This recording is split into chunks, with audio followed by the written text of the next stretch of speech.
Meeting ختم ہو گئی ہے، اب تم اندر آ سکتے ہو۔ حضرت عبداللہ جب اندر داخل ہو رہے تو ساتھ میں حضرت امام حسین ہے۔ امام حسین رضی اللہ تعالیٰ عنہ کو دیکھ کر کے خلیفۃ العرب والعجم حضرت عمر فاروق رضی اللہ تعالیٰ عنہ کھڑے ہو گئے کہ جناب آپ کب آئے؟ حضرت حسین نے کہا کہ بہت دیر ہو گیا، اندر کیوں نہیں آئے؟ کہا کہ آپ کا بیٹا باہر بیٹھا ہوا ہے، جب آپ اپنے بیٹے کو اجازت دیں گے تو میں تو علی کا بیٹا ہوں، اس لیے میں بھی عبداللہ کے ساتھ باہر بیٹھ گیا۔ حضرت حسین رضی اللہ تعالیٰ عنہ نے روتے ہوئے کہا کہ حسین، عمر ابن خطاب کا قانون اپنے بیٹے کے لیے تو ہو سکتا ہے لیکن آپ کے لیے نہیں، آپ جب چاہے میرے پاس آ سکتے۔ حضرت عمر ابن خطاب رضی اللہ تعالیٰ عنہ حضرت امام حسین کو ہمیشہ سلام میں پہل کیا کرتے ہیں۔ امام حسین کو دیکھتے ہی حضرت عمر رضی اللہ عنہ سلام کرتے ہیں۔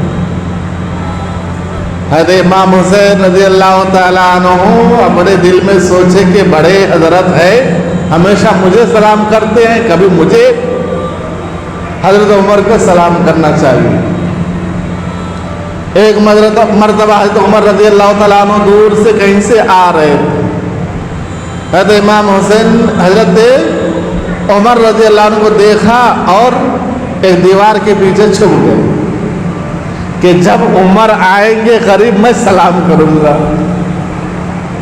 حضرت عمر رضی اللہ تعالیٰ عنہ قریب آنے کے بعد حضرت امام حسین دیوار سے باہر آ کر کے سلام کرتے، فوراً حضرت عمر فاروق رضی اللہ تعالیٰ عنہ کی طرف سے السلام علیکم یا حسین۔ امام حسین رضی اللہ تعالیٰ عنہ تعجب کرنے لگے کہ وعلیکم السلام، آپ کو کیسے معلوم کہ یہاں پر میں ہوں؟ آپ کو کیسے معلوم؟ امام حسین رضی اللہ تعالیٰ عنہ کو جو عمر نے بات کہی وہ بات غور کرنے کی ہے، ہر ایک کے سمجھنے کی وہ بات نہیں ہے اور ہر ایک کو وہ چیز نصیب نہیں ہوگی کہ حضرت میں تو یہاں چھپا ہوا تھا، آپ کو سلام کر، آپ نے فوراً سلام کیا، آپ کو کیسے معلوم کہ میں یہاں ہوں؟ تو عمر فاروق رضی اللہ تعالیٰ عنہ نے فرمایا کہ حسین، تو اگرچہ چھپا ہوا تھا، تیری خوشبو آ رہی تھی، تیری خوشبو سے میں سمجھ لیا کہ ابن علی حسین یہاں پہ ہے۔ میرے آقا صلی اللہ علیہ وسلم اپنے نواسوں سے بہت محبت کرتے تھے، بہت محبت کرتے تھے۔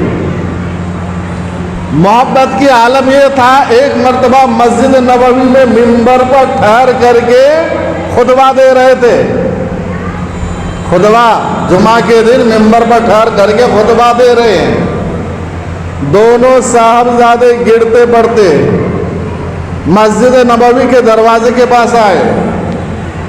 نبی کریم صلی اللہ علیہ وسلم نے دیکھا اپنے نواسوں کو گر رہے ہیں، پڑھ رہے ہیں، صحیح سے چلنا نہیں آ رہا ہے، دونوں گرتے پڑتے دروازے کے پاس آ گئے، مسجد نبوی کے دروازے کے پاس آ گئے۔ آپ صلی اللہ علیہ وسلم نے خطبہ چھوڑ دیا، منبر سے نیچے اترے،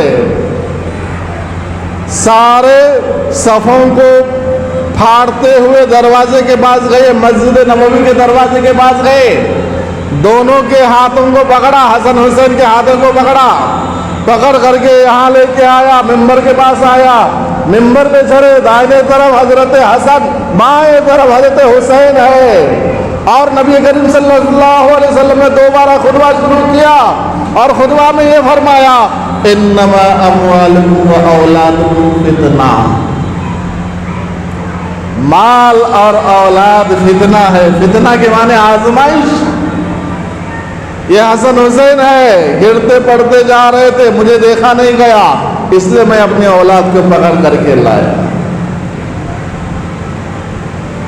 نبی کریم صلی اللہ علیہ وسلم فرض نماز پڑھا رہے ہیں، فرض نماز پڑھا رہے ہیں، حضرت امام حسین رضی اللہ تعالیٰ عنہ کھیل رہے تھے، کھیلتے کھیلتے اچانک مسجد نبوی میں تشریف لائے۔ آپ صلی اللہ علیہ وسلم جو سجدہ میں گئے، سجدہ میں جاتے ہی امام حسین رضی اللہ تعالیٰ عنہ میرے حبیب جناب محمد رسول اللہ صلی اللہ علیہ وسلم کے پیٹھ پر بیٹھ گئے۔ اوہ حسین تیرا کیا مقام، شہنشاہ بطحا کے پیٹھ پر تو سوار ہے، کیا تیرا مقام ہے؟ نبی کریم صلی اللہ علیہ وسلم نے تسبیح پڑھنے کے بعد اٹھے نہیں، آپ صلی اللہ علیہ وسلم نے سجدہ لمبا کر دیا، سجدہ لمبا کر دیا کہ اگر میں اٹھوں گا تو حسین گر جائیں گے، حسین کو تکلیف آئے گی، سجدہ لمبا کر دیا۔ حضرت عبد الرحمن بن عوف رضی اللہ تعالیٰ عنہ پہلے سب میں یہاں پہ ٹھہرے ہوئے ہیں، آپ صلی اللہ علیہ وسلم یہاں پہ نماز پڑھا رہے ہیں، امام حسین آپ کے پیٹھ پر بیٹھے ہوئے ہیں۔ تمام صحابہ کرام کے دل میں وسوسے آنے لگے، صحابہ کرام کے دل میں یہ خیالات آنے لگے کہ آپ صلی اللہ علیہ وسلم فوت ہو گئے، نعوذ باللہ آپ صلی اللہ علیہ وسلم کو موت آ گئی، اتنا لمبا کبھی سجدہ کیا ہی نہیں ہے۔ حضرت عبد الرحمن بن عوف رضی اللہ تعالیٰ عنہ وہاں سے سجدے کی حالت میں اپنے چہرے کو تھوڑا سا ایسا کر کے آپ صلی اللہ علیہ وسلم کو دیکھنے کی کوشش کی، تو وہ فرماتے کہ میں دیکھ کر کے تعجب کرنے لگا کہ دو جہاں کے سردار جناب محمد رسول اللہ صلی اللہ علیہ وسلم کے پیٹھ پر حضرت حسین بیٹھے ہوئے ہیں، یہی وجہ ہے سجدہ لمبا کرنے کی۔ تو عبد الرحمن بن عوف رضی اللہ تعالیٰ عنہ آہستہ آہستہ ہاتھ بڑھانے کی کوشش کی حضرت امام حسین کو اتارنے کے لیے، امام حسین آپ صلی اللہ علیہ وسلم کے پیٹھ سے اتر جائے اور آپ صلی اللہ علیہ وسلم رکوع تسبیح سجدہ سے اٹھے، اس کے لیے انہوں نے آہستہ آہستہ اپنے ہاتھ کو آگے بڑھایا۔ نبی کریم صلی اللہ علیہ وسلم کو محسوس ہوا سجدے کی حالت میں، آپ صلی اللہ علیہ وسلم کو محسوس ہوا ایک ہاتھ آ رہا ہے امام حسین کی طرف، آپ صلی اللہ علیہ وسلم نے اس اشارے میں ہی اس ہاتھ کو روکنے کی کوشش کی کہ چھوڑ دو، امام حسین کو میرے اوپر بیٹھے رہنے دو۔ امام حسین رضی اللہ تعالیٰ عنہ جب تھک گئے اس کے بعد آپ پیٹھ سے نیچے اترے، آپ صلی اللہ علیہ وسلم سجدے سے سر اٹھایا۔ یہ محبت کی حالت عرب میں عام طور پر بچوں کو گود میں نہیں لیتے تھے، اپنے عزت کے خلاف سمجھتے تھے، بچوں کو گود لینا، بچوں کو لاڈ محبت کرنا عزت کے خلاف سمجھتے تھے۔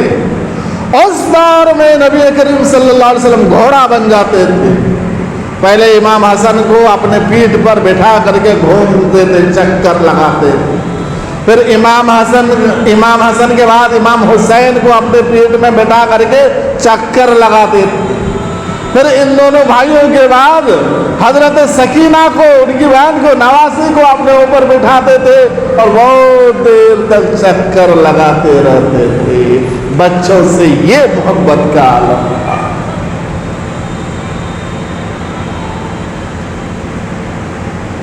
حضرت علی رضی اللہ تعالیٰ عنہ کہ یہ دو صاحبزادے حسن حسین، اللہ تعالیٰ نے جو ان کی تخلیق فرمایا تھا، سیرت کی کتابوں میں آتا ہے کہ حضرت حسن کمر سے لے کر کے پیر تک،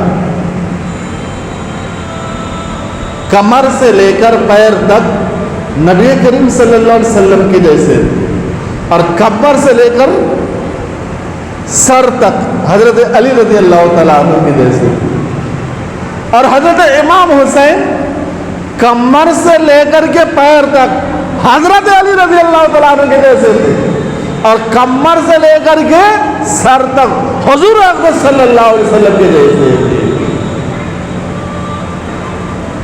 ہم اپنی اولاد سے محبت کرتے ہیں، اسے بوسہ دیتے ہیں، اسے چومتے ہیں۔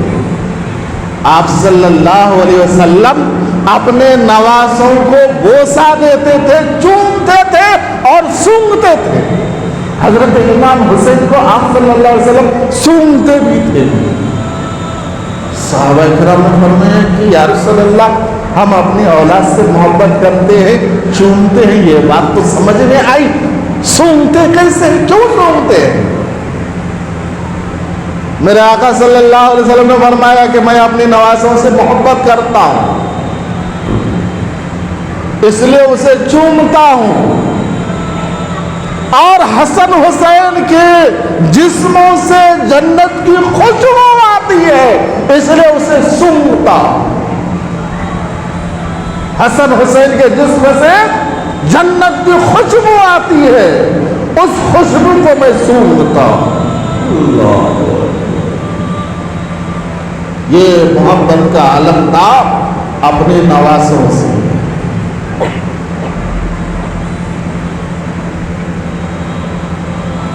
حضرت حضور اکرم صلی اللہ علیہ وسلم کے وصال کے بعد حضرت عمر صدیق رضی اللہ تعالیٰ عنہ خطبہ دینے کے لیے آئے، منبر پر نہیں جا رہے ہیں۔ لوگ کہہ رہے کہ چلیے وقت ہو گیا ہے، خطبہ شروع کیجیے۔ ابو بکر صدیق رضی اللہ تعالیٰ عنہ فرماتے ہیں کہ ٹھیک ہے، اچھی بات ہے، ٹائم ہو گیا ہے، لیکن یہ تو بتاؤ حسن حسین کہاں ہے؟ حسن حسین کہاں ہے؟ حسن حسین پیچھے بیٹھے ہوئے تھے۔ آپ صلی اللہ علیہ وسلم کے پیارے نواسوں کو حضرت عمر صدیق رضی اللہ تعالیٰ عنہ یہاں سے گئے، جا کر کے پیچھے سے دونوں صاحبزادے کے ہاتھوں کو پکڑ کر کے یہاں آئے۔ یہاں آنے کے بعد اجازت دیا، تمہارے نانا جان کا یہ منبر ہے، اس پہ بیٹھ سکتا ہوں، میں یہاں ٹھہر کر کے خطبہ دے سکتا ہوں؟ دونوں نواسوں نے کہا کہ یقیناً بالکل آپ دے سکتے۔ حضرت ابو بکر صدیق رضی اللہ تعالیٰ عنہ کے بعد حضرت عمر فاروق رضی اللہ تعالیٰ عنہ کا جب زمانہ آیا، حضرت عمر فاروق رضی اللہ تعالیٰ عنہ خطبہ دینے کے لیے منبر رسول پر چڑھ گئے۔ امام حسین رضی اللہ تعالیٰ عنہ نے فرمایا کہ عمر رک جاؤ، نیچے اترو۔ چھوٹا بچہ، 13-14 سال کا بچہ، 13-14 سال بھی نہیں ہے، 8 سے 10 سال، 8-10 سال کا بچہ کہہ رہا ہے کہ عمر نیچے اترو۔ حضرت عمر فاروق رضی اللہ تعالیٰ عنہ امام حسین کی بات سنے، فوراً نیچے اتر گئے۔ حضرت علی رضی اللہ تعالیٰ عنہ فرماتے ہیں کہ اپنے بیٹے کو کہا کہ یہ کیا کر رہے ہو، وہ خلیفۃ المسلمین ہے، خاموش ہو جاؤ۔ اپنے نواسے کو، اپنے بیٹے کو ڈانٹ رہے ہیں، کون؟ حضرت علی رضی اللہ تعالیٰ عنہ۔ عمر فاروق رضی اللہ تعالیٰ عنہ نے دیکھا کہ حضرت علی اپنے بیٹے کو ڈانٹ رہے ہیں۔ علی رضی اللہ تعالیٰ عنہ نے فرمایا کہ علی تم خاموش ہو جاؤ، وہ جو کہہ رہا ہے صحیح کہہ رہا ہے۔ امام حسین رضی اللہ تعالیٰ عنہ قریب آئے، قریب آنے کے بعد فرمایا کہ عمر بتاؤ یہ منبر کس کا ہے؟ حضرت عمر فاروق رضی اللہ تعالیٰ عنہ کہنے لگے کہ یہ تمہارے نانا جان حضور اکرم صلی اللہ علیہ وسلم کا ہے۔ ٹھیک ہے، یہ میرے نانا جان کا منبر ہے، تیرے نانا جان کے پاس منبر ہے ایسا؟ حضرت عمر فاروق رضی اللہ تعالیٰ عنہ کو غصہ آنا چاہیے، بادشاہ وقت ہے، خلیفۃ المسلمین بنے ہیں۔ امام حسین سے حضرت عمر فاروق رضی اللہ تعالیٰ عنہ جس سے عرب عجم سب کوئی ڈرتے تھے، وہ حضرت امام حسین کے سامنے جھک کر کے بات کرتے ہیں۔ حسین کیا بتاؤ، میرے نانا جان کے پاس ایسے منبر کہاں ہونا. میں بچپن میں بکریاں چراتا تھا، بچپن میں بکریاں چراتا تھا، صحیح سے بکریاں چرانے نہیں آتی تھی. میرے بکریوں کو بھیڑ پکڑ کے لے کے جاتے تھے. میں جب گھر آتا تھا تو میری امی میرے ابا مجھے بہت پیٹتے تھے، مارتے تھے اور کہتے تھے کہ عمر کس طریقے سے زندگی گزارے گا، کیسے زندگی گزارے گا، تمہیں تو بکریاں چرانا بھی نہیں آتا. اور حسین، آج جو مجھے مقام ملا ہے، آج جو مجھے مرتبہ ملا ہے، تیرے نانا جان کے جوتیوں کے صدقے میں ملا ہے. میرے نانا کے پاس ایسے منبر کہاں سے ہو سکتا ہے؟ امام حسین مسکراتے ہوئے کہنے لگے، تمہارے نانا کے پاس ایسے منبر نہیں ہے؟ نہیں ہے. ٹھیک ہے، پھر میرے نانا جان کے منبر کو تم استعمال کرو. یہ حضرت امام حسین رضی اللہ تعالیٰ عنہ ہے. حضرت امام حسن حسین رضی اللہ عنہ کے عمر فاروق کے گھرانے سے یہ محبت، حضرت عمر صدیق رضی اللہ تعالیٰ عنہ کے گھرانے سے بھی محبت کا ایک واقعہ سنیے. ایک مرتبہ مدینے میں آندھی آئی. جب آندھی طوفان آتے ہیں، ماں کو اولاد کی زیادہ فکر ہوتی ہے. دیکھو اولاد، بچوں کو دیکھو کہاں ہیں بچے. اپنے باندی کو بھیجا، دیکھو حسن حسین کہاں ہے. سکینہ تو گھر میں ہے، حسن حسین کہاں ہے، دیکھو جا کے دیکھو. باندی دائیں گئی بائیں گئی، ادھر گئی ادھر گئی، کہیں پہ بھی حسن حسین نہیں دکھے. اندر آئی، آ کر کے مالکن حضرت فاطمہ سے کہنے لگی کہ میں نے دیکھا، ادھر بھی دیکھا ادھر بھی دیکھا، وہاں بھی دیکھا وہاں بھی دیکھا، حسن حسین کا کہیں پتہ نہیں چل رہا ہے. حضرت فاطمہ الزہرا رضی اللہ تعالیٰ عنہ فرماتی ہے، تم ادھر ادھر یہاں وہاں کہاں تلاش کرتی ہو؟ علی کے بیٹے یا تو اپنے گھر ہوں گے یا ابو بکر صدیق کے گھر ہوں گے. جاؤ ابو بکر صدیق کے گھر سے میرے بچوں کو لے کر کے آؤ. حضرت عمر صدیق رضی اللہ تعالیٰ عنہ کے گھر سے دونوں بچوں کو لے کر کے آئے. معلوم کیا ہوا؟ بچپنے میں کھیلنے کے لیے دونوں صاحبزادے حسن حسین حضرت ابو بکر صدیق رضی اللہ تعالیٰ عنہ کے گھر میں جایا کرتے. ابو بکر صدیق رضی اللہ عنہ کے گھر میں جا کر کے کھیلتے. حضرت امام حسن حسین رضی اللہ تعالیٰ عنہ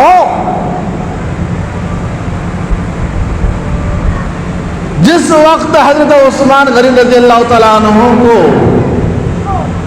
محصور کیا گیا، امام حسین رضی اللہ عنہ کو حضرت علی نے پہرہ داری کے لیے حضرت عثمان کے گھر بھیجا. کتنی محبت تھی دونوں صاحبزادے کی صحابہ کرام سے اور صحابہ کرام کے دونوں صاحبزادے سے. امام حسین رضی اللہ تعالیٰ عنہ یہ وہ شخصیت ہے، یہ وہ شخصیت ہے جس کے سامنے دنیا تھرانے والے بادشاہ، دنیا تھرانے والے شخصیت حضرت امام حسین جھک کر کے بات کرتے تھے. امام حسین جھک کر کے بات کرتے تھے. ہاں، آپ جو کہتے ہیں صحیح ہے، آپ نے جو فرمایا صحیح ہے، آپ کی بات درست ہے. حضرت امام حسین رضی اللہ تعالیٰ عنہ کا یہ پاور تھا.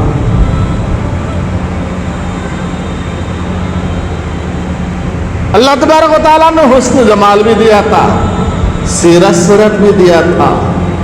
سیرت کے بارے میں تو بتا دیا میں نے کہ کبھی دونوں نے نماز قضا نہیں کیا، کبھی نماز قضا نہیں کیا. میدان کربلا میں خون سے وضو کر کے وہ نماز پڑھ کر کے امت کو بتا دیا.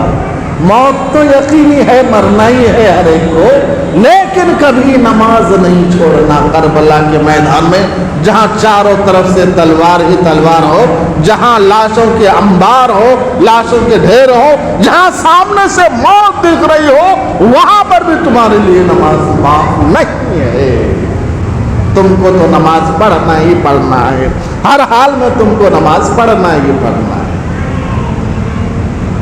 امام حسین رضی اللہ تعالیٰ عنہ کی یہ واقعہ، صرف یہی ایک واقعہ ہمیں پکا سچا مسلمان بننے کے لیے کافی ہے، ایک پکا نمازی بننے کے لیے کافی ہے کہ نماز تو معاف نہیں ہے، چاہے تم نبی کے نواسے ہی کیوں نہ ہو۔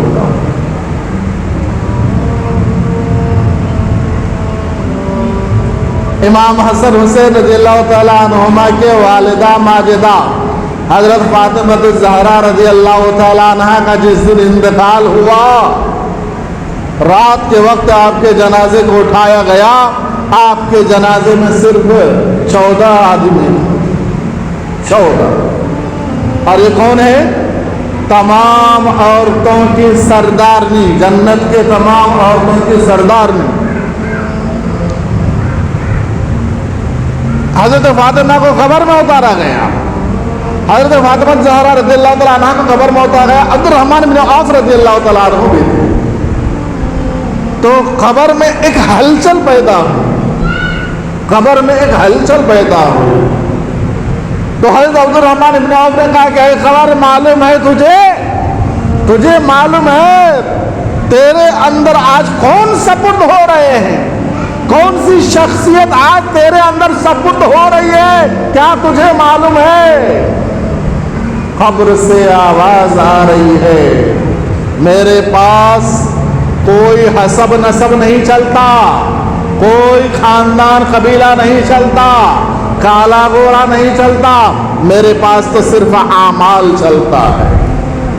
قبر کو معلوم ہے یہ جنت کے سردار نہیں ہے، یہ جنتی ہے، جنت کے سردار نہیں ہے، اس کے باوجود قبر سے یہ آواز دنیا والوں کو بتایا جا رہا ہے، اے دنیا والے، چاہے تمہارا خاندان کتنا ہی اعلیٰ ہو، عرفہ ہو، تم کتنے ہی بڑے ہو، تم کتنے ہی پیسے والے ہو، تم کالے ہو یا گورے ہو، یہ چیزیں تمہاری کام آنے والی نہیں ہے، تمہارے لیے کام آنے والی چیز نماز۔ امام حسین کے کانوں میں جو رسول اللہ صلی اللہ علیہ وسلم نے اذان دی تھی، اس اذان کی امام حسین نے لاج رکھ لی، اور کربلا کے میدان میں بھی آپ نے نماز پڑھ کے دنیا والوں کو بتا دیا نماز معاف نہیں ہے، نماز پڑھو، ہر حال میں نماز پڑھو۔ دعا ہے اللہ تعالیٰ سے اللہ تعالیٰ ہمیں کہنے سننے سے عمل کی توفیق فرمائے۔ حضرت سیدنا امام حسین رضی اللہ تعالیٰ عنہ کے مقام اور مرتبہ کو بلند فرمائے، اور کربلا کے میدان میں جتنے شہداء ہیں ان سارے شہداء کے مقام اور مرتبہ کو بلند فرمائے۔ آمین یا رب العالمین، وآخر دعوانا الحمد للہ رب العالمین۔